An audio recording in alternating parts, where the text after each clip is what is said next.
Assalamualaikum warahmatullahi wabarakatuh. Bisa bersama Ismail Satrianto Angga Praja. Memahami kesuksesan menjadi pengusaha.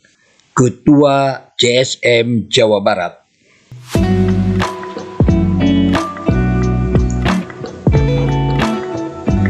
Motivator, mentor, entrepreneur, pengarang buku Sukses Itu Mudah, membangun desa entrepreneur revolution, bersinergi meraih berkah.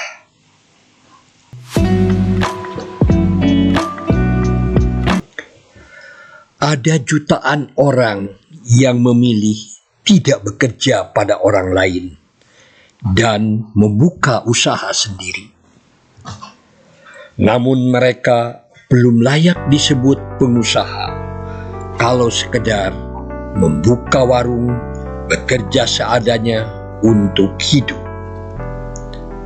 Mereka hanyalah pedagang biasa.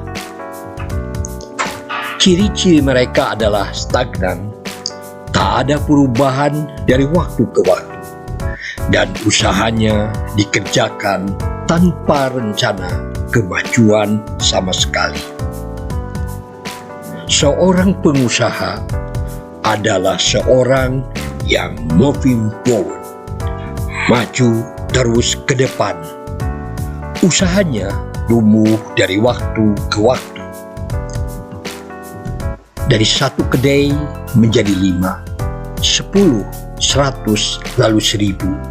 Dari warung kecil menjadi usaha besar. Dari 5 karyawan menjadi puluhan, ratusan, atau mungkin saja ribuan.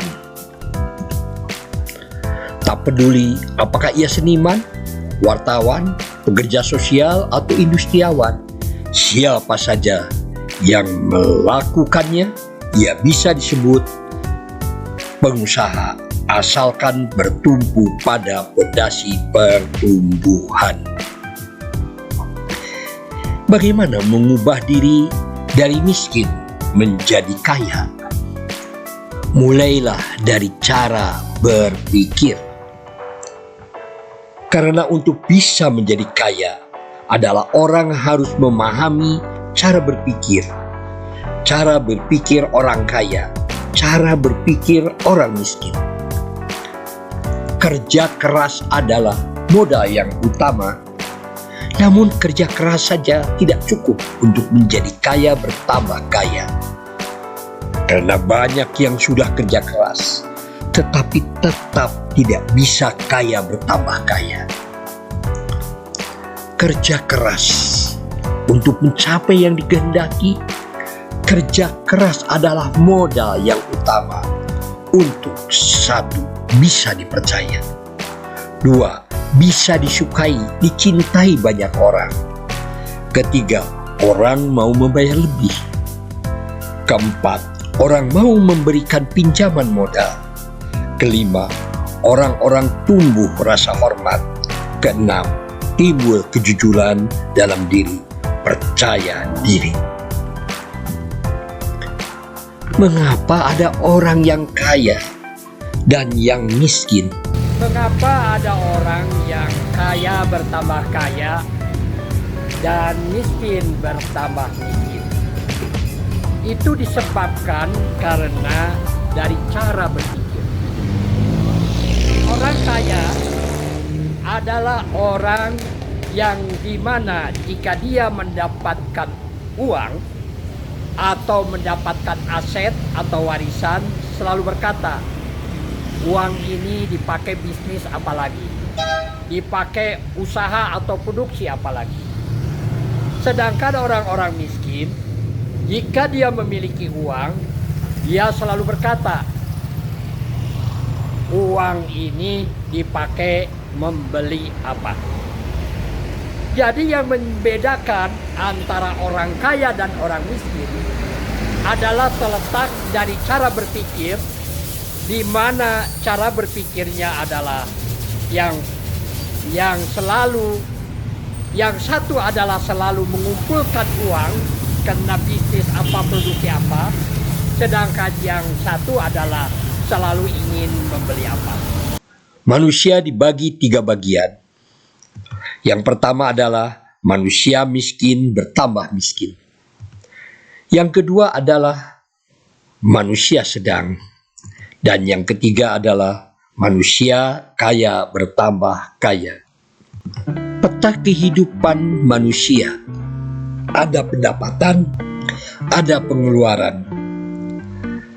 Ada aset yang terdiri dari tanah, bangunan, barang atau uang. Ada orang, lalu dipercaya itu aset. Ada kepercayaan, ada kerjasama, dan ada hutang. Peta miskin bertambah miskin adalah dimulai dari kerja keras, di mana orang kerja keras adalah untuk memiliki pendapatan. Lalu pendapatan dikeluarkan untuk apa? Untuk konsumsi. Apa yang tidak pernah dipikirkan oleh orang miskin?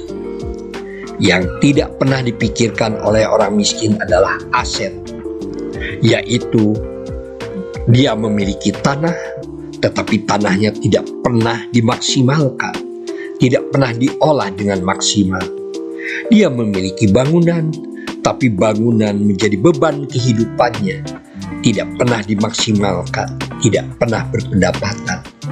Dia juga membeli barang-barang dan uang, tetapi apa saja yang dibelinya, barang atau apa saja, atau memiliki uang, ya, dia tidak pernah dimaksimalkan. Dan yang keempat adalah orang-orang dia tidak bisa menjadikan sumber pendapatan.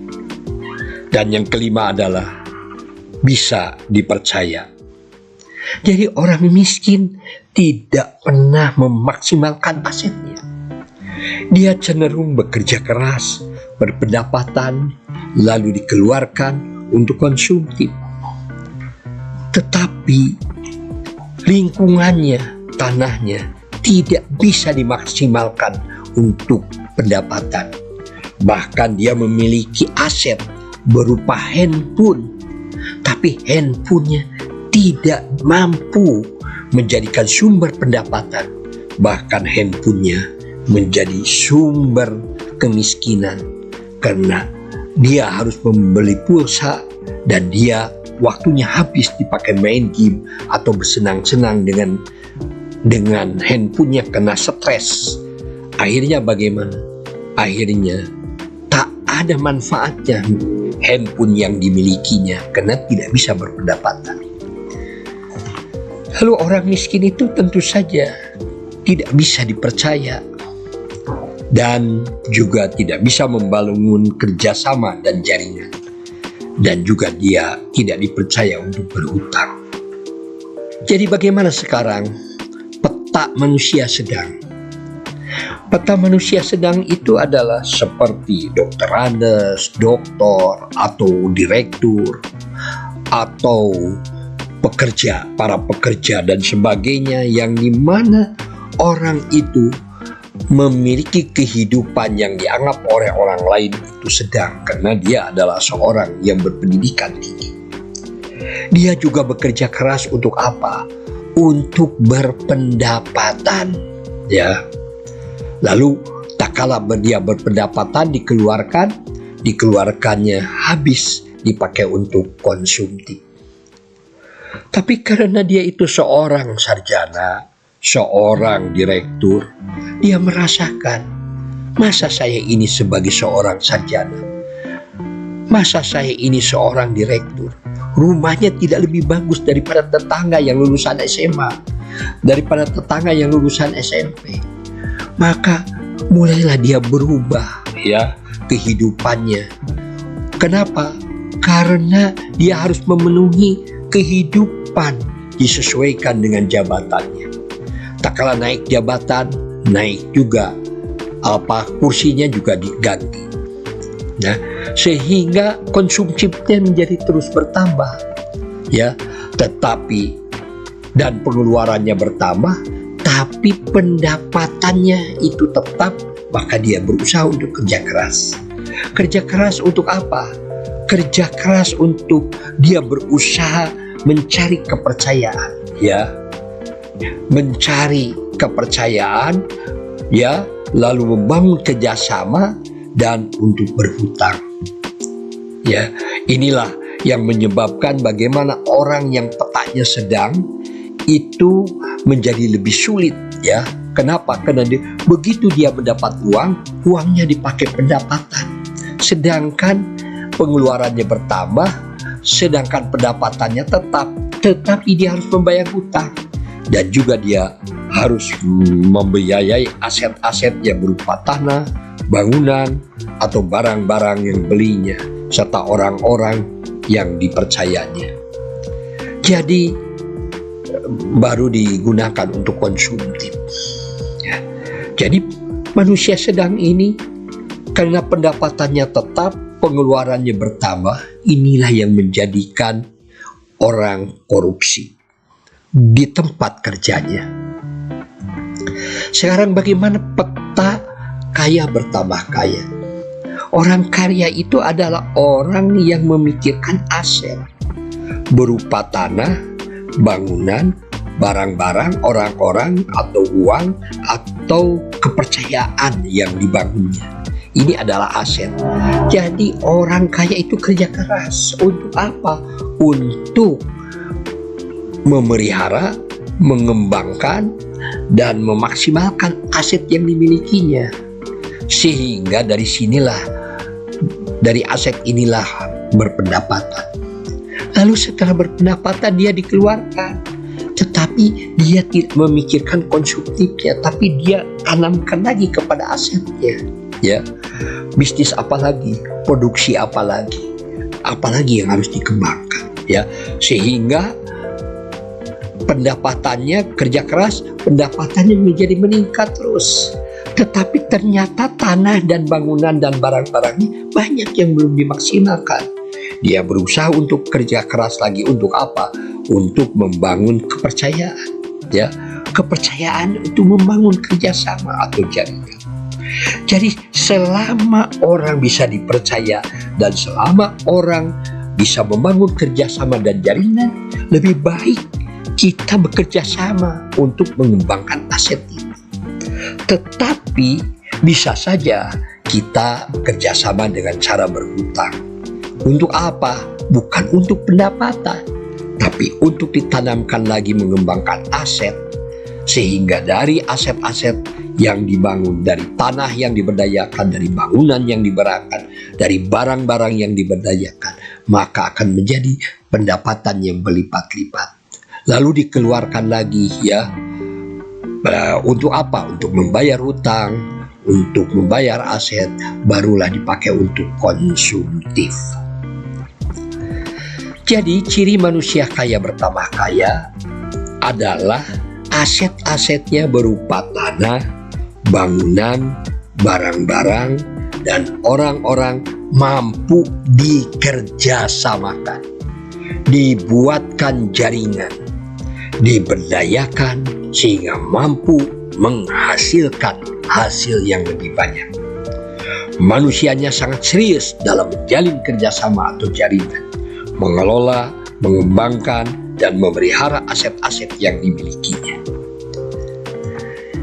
Kenyataannya, orang-orang yang mencari-cari uang atau mengejar-kejar uang, justru dia tidak memiliki uang atau miskin.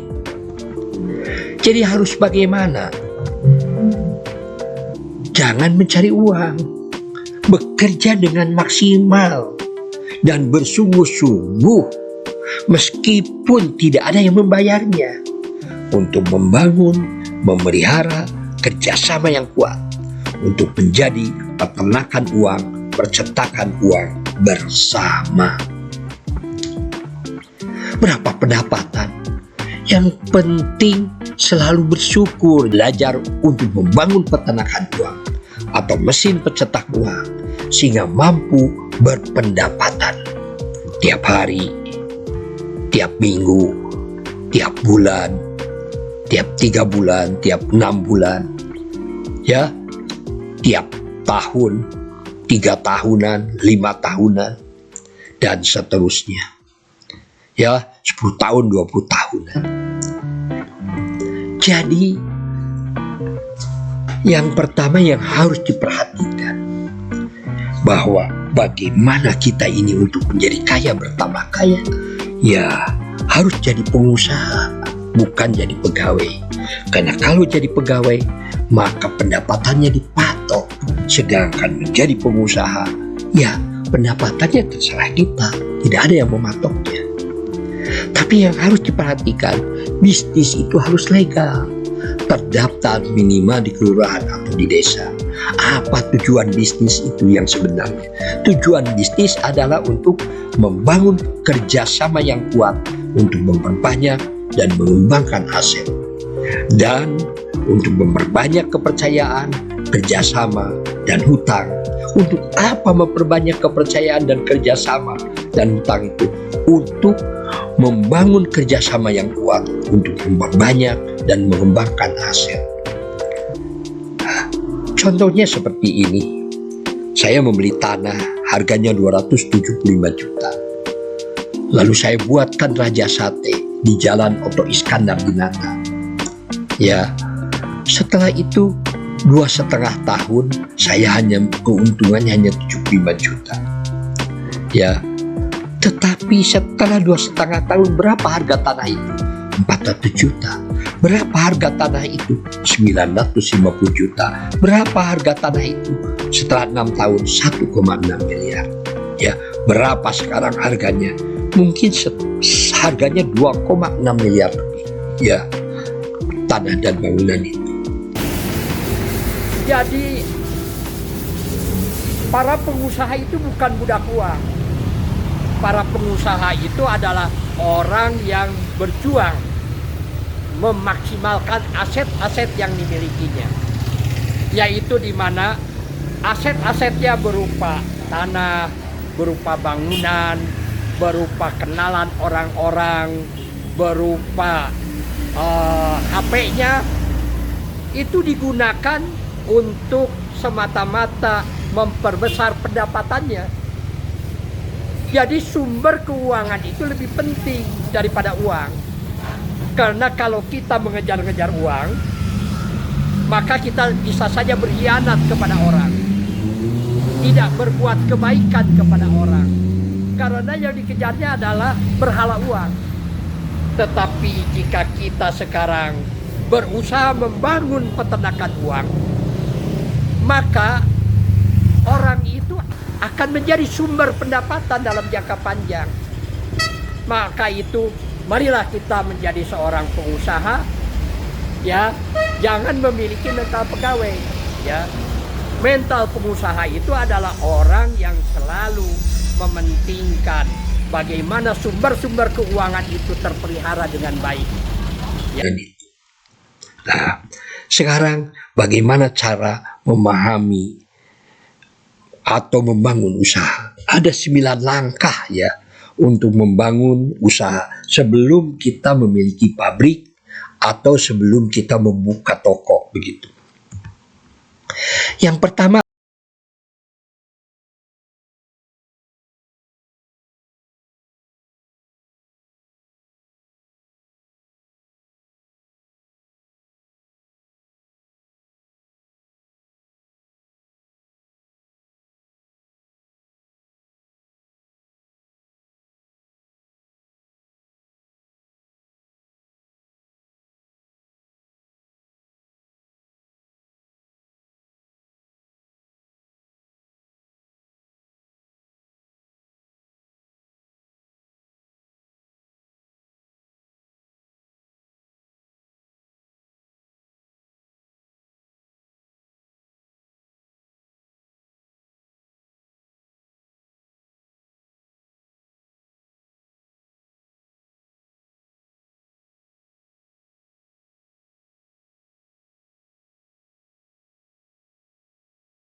Yang karena teknologi itu bisa lebih murah, lebih cepat, lebih terstandarkan, lebih baik. Lalu yang keempat adalah pemahaman produk. Yang terpenting dalam pemahaman produk itu kita tahu keunggulan produk kita itu apa, kelemahannya apa, manfaatnya apa. Karena ini perlu dia untuk penawaran. Yang kelima adalah membangun konsumen tetap atau customer base, yaitu satu, data pelanggan. Kedua, pelayanan lebih cepat, lebih murah, memuaskan. Ketiga, jangan berdebat dengan pelanggan. Yang keenam adalah membangun supplier tetap, ya. Yaitu di mana kalau kita datang ke pasar mau belanja, jangan dibiasakan menawar barang. Karena kalau dibiasakan menawar barang, itu orang lain nanti kalau kita datang lagi ke sana, barangnya ditinggikan. Karena suka ditawar. Jadi kalau seorang pedagang atau pengusaha biasanya tidak pernah menawar, karena orang yang supplier yang akan dibeli juga butuh barang-barangnya dibeli. Yang kedua, bangun hubungan baik dengan supplier. Ketiga, supplier yang sudah berpengalaman lebih dari 5-6 tahun jadikan mentor atau guru. Ketujuh adalah penguasaan jalur distribusi, yaitu asal barang pertama dari mana dan berapa harganya sampai kepada Anda beli, serta siapa saja yang menjadi distribusi barang tersebut. Kedua, perjalanan barang dari mulai awal sampai akhir, sampai ke produksi dan sampai ke konsumen. Yang ketiga adalah bagaimana pergudangannya dan berbagai persyaratan sampai kepada konsumen dan sebagainya. Sehingga dengan penguasaan jalur distribusi, kalau supplier barang itu kita berhenti, kita tahu dari mana barang itu harus dibeli. Kedelapan, harus memelihara kepercayaan. Kerja keras adalah modal yang utama untuk satu, bisa dipercaya. Dua, bisa disukai dan dicintai banyak orang. Ketiga, orang mau membayar lebih. Keempat, orang mau memberi pinjaman modal. Kelima, orang-orang tumbuh rasa hormat. Keenam, timbul kejujuran dalam diri dan percaya diri. Ketujuh, pelayanan lebih baik. Kedelapan, pelanggan merasa bahagia dan puas. Inilah kita harus memelihara kepercayaan. Barulah yang kesembilan, membangun tempat usaha yang memadai. Bisa toko atau bisa pabrik. Kesalahan kita apa? Umumnya kalau orang, saya mau membuat toko, maka dia langsung membuat toko, maka dia bangun bangunannya. Tetapi dia tidak tahu mau bisnis apa. Meskipun dia bisnis belum berpengalaman, dia belum membangun pasar. Sehingga begitu dia buat toko, tokonya tidak laku. Sedangkan utang untuk membangun itu harus dibayar. Inilah kelemahannya. Maka itu yang pertama, kuasai itu yang 8 ini sebelum kita membangun tempat usaha yang memadai. Bisa bersama Ismail Satrianto, Angga Praja. 9 langkah menjalankan usaha itu adalah: 1. Berani memulai membuat kantor usaha di rumah sendiri atau tempat kontrakan. 2. Rajin penawaran produk kapanpun, dimanapun, sedang apapun. Ketiga, handphone Android dimaksimalkan kegunaannya dan menggunakan teknologi yang terbaru. Karena teknologi itu lebih murah, lebih cepat, lebih terstandarkan, dan lebih baik. Keempat, pemahaman produk. Keunggulan, kelemahan, manfaat. Kelima, membangun konsumen tetap. Keenam, membangun supplier tetap. Ketujuh, penguasaan jalur distribusi. Kedelapan, harus memelihara kepercayaan. Yang kesembilan, barulah kita membangun tempat usaha yang memadai, baik berupa pabrik maupun berupa toko. Inilah yang saya tulis dalam buku-buku saya. Ada Sukses Itu Mudah, ada Membangun Desa Entrepreneur, Entrepreneur Revolution, dan ada lagi Bersinergi Meraih Berkah. bisa bersama Ismail Satrianto Angga Praja. Wassalamualaikum warahmatullahi wabarakatuh.